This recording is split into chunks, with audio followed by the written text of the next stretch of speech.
El enemigo es más peligroso cuando se presenta con traje de gala y con Biblia bajo el brazo.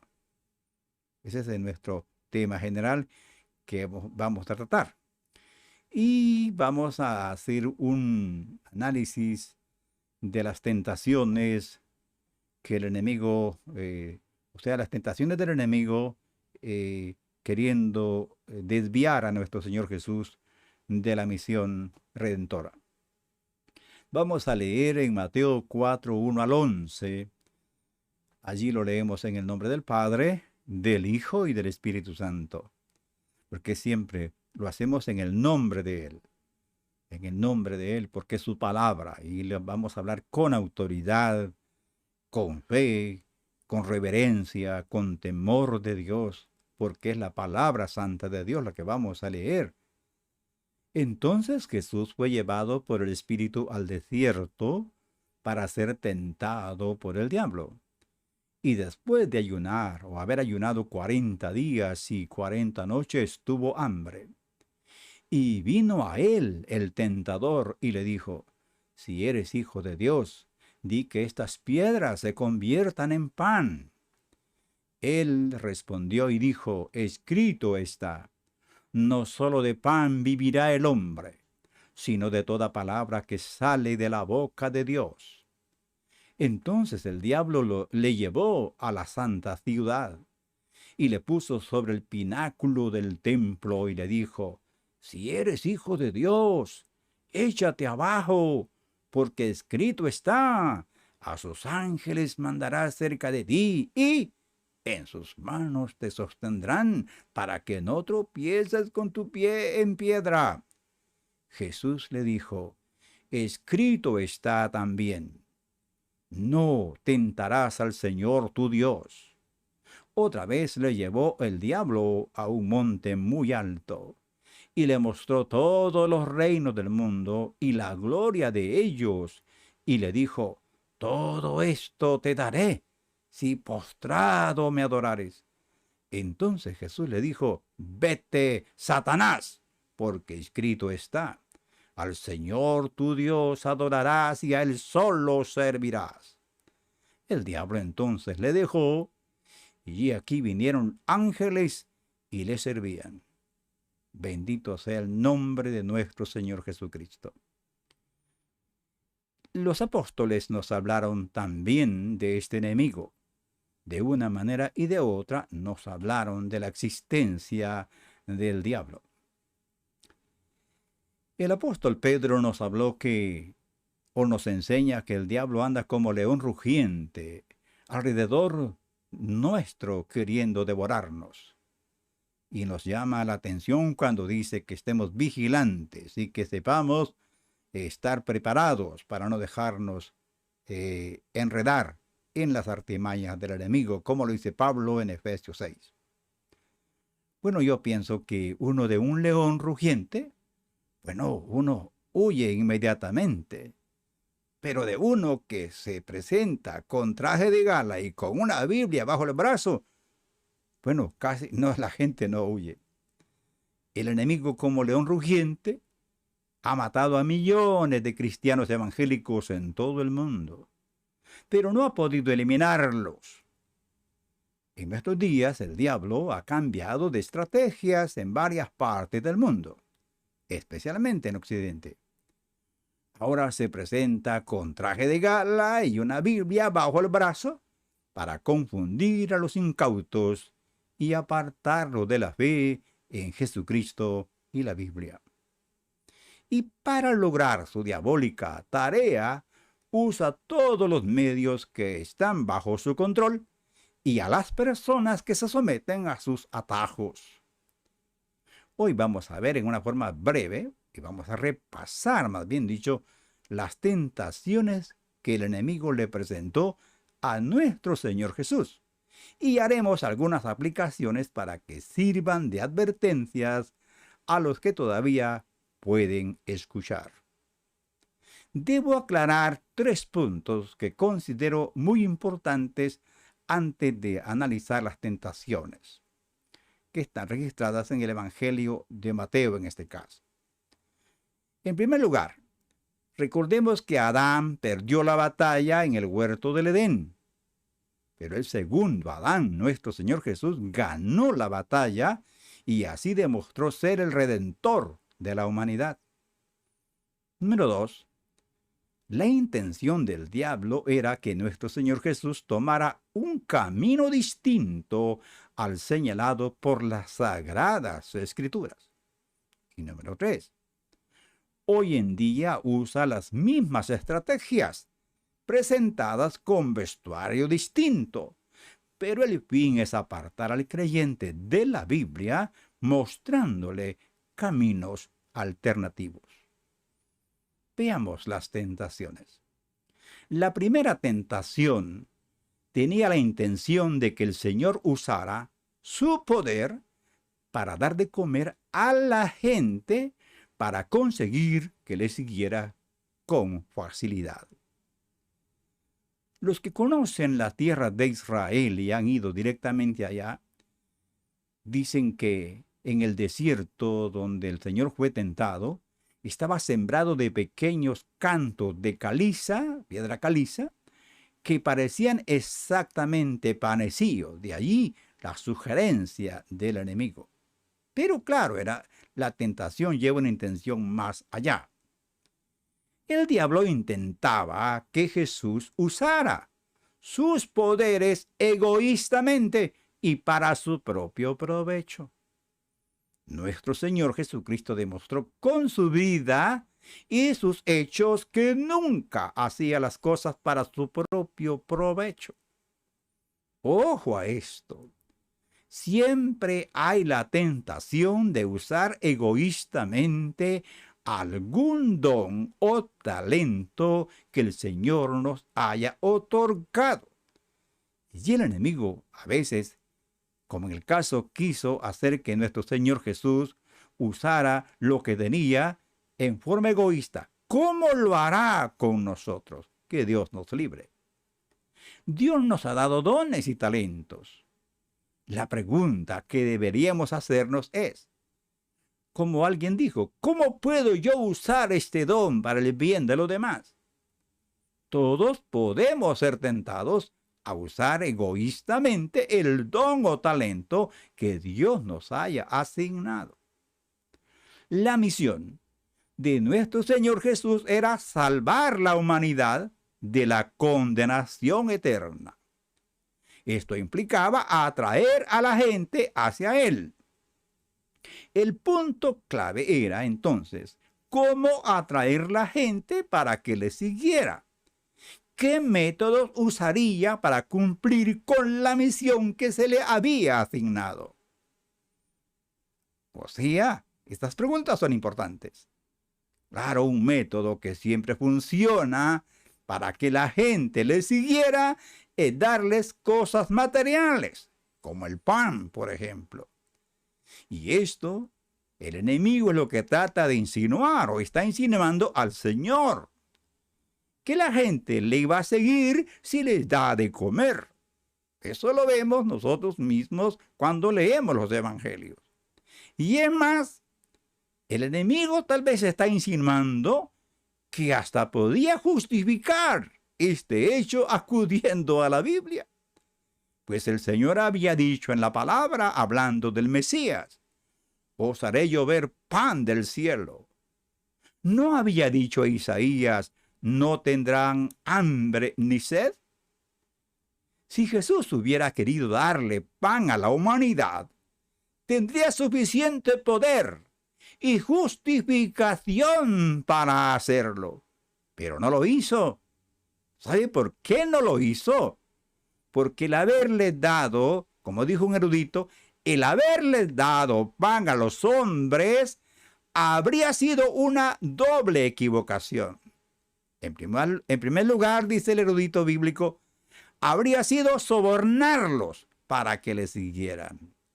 Habría sido convencer a la gente para que le siguiera por lo que pudiera sacar, mientras que la recompensa que Jesús tenía para ofrecer era una cruz. Llamaba a la gente a una vida de dar, no de obtener. Sobornar a la humanidad con cosas materiales habría sido la negación de todo lo que él vino a decir y habría sido finalmente la derrota de sus propios fines. Cierro comillas. Y sobre todo, hay un hambre, hermanos míos, del corazón que no se puede satisfacer con cosas materiales. Las personas son fácilmente inducidas a seguir a alguien si les ofrece cosas materiales. Pero no se dan cuenta que las cosas materiales no llenan el hambre del alma. Así que el Señor Jesús contestó al diablo con las mismas palabras que expresan la lección que Dios había tratado de enseñar a su pueblo en el desierto. La persona no vive solo de pan, sino de todo lo que proceda de la boca del Señor. Deuteronomios 8:3. La única manera de encontrar la verdadera satisfacción es aprender a depender totalmente de Dios. La provisión de Dios es la que satisface el hambre de nuestra alma, aunque el hambre a veces la tratamos de satisfacer con cosas materiales, pero eso no llena el vacío del alma. El hombre natural no puede comprender que el hombre solo puede ser llenado en sí, en lo más esencial de su vida, con la fe en la palabra de Dios. De manera entonces que el Señor Jesús no aceptó esa sugerencia de atraer la gente a través de darles cosas materiales. En la segunda tentación, el maligno intenta convencer al Señor que use el sensacionalismo para atraer a las multitudes. Y en una visión llevó al Señor al pináculo del templo. Según los eruditos bíblicos, dicen que había una esquina en la que se unían el pórtico de Salomón y el pórtico real. Y en esa esquina había una caída de 150 metros al valle del torrente de Cedrón. Al ver semejante hazaña, las multitudes seguirían atónitos al Señor. Es lo que sugiere el enemigo en palabras nuestras. Como quien dice, te lanzas de esa altura, caes al suelo, no te haces nada, no te pasa nada. Al ver ese portento, la gente te va a seguir sin necesidad de que vayas a la cruz. ¡Qué tremendo! Y esto también lo hablaban las mismas escrituras. Es lo más tremendo que las escrituras hablaban. Y el enemigo de algún modo lo sabía. No había dicho Malaquías: y vendrá súbitamente a su templo el Señor. Malaquías 3:1. No había una promesa de que los ángeles llevarían en sus manos al hombre de Dios para que no le sobreviniera ningún daño en el Salmo 91. Esto era lo que prometían los falsos mesías, que surgían de vez en cuando. Esos falsos mesías habían ofrecido cosas que no podían cumplir. Jesús podía cumplir todo lo que prometiera. ¿Por qué no había de seguir ese método? Le está sugiriendo el enemigo. Jesús tenía dos buenas razones para no adoptar ese curso de acción que el diablo le proponía. La primera, que el que busque traer hacia las personas proveyéndoles de sensaciones habrá elegido un camino que literalmente no tiene futuro. Un evangelio basado en el sensacionalismo estaría condenado al fracaso. La segunda, que esa no es la manera en que se ha de usar el poder de Dios. El Señor le dice al diablo: no intentarás someter al Señor tu Dios a prueba. Deuteronomio 6:16. Lo que quería decir era que no es bueno querer ver hasta dónde puede uno llegar con Dios.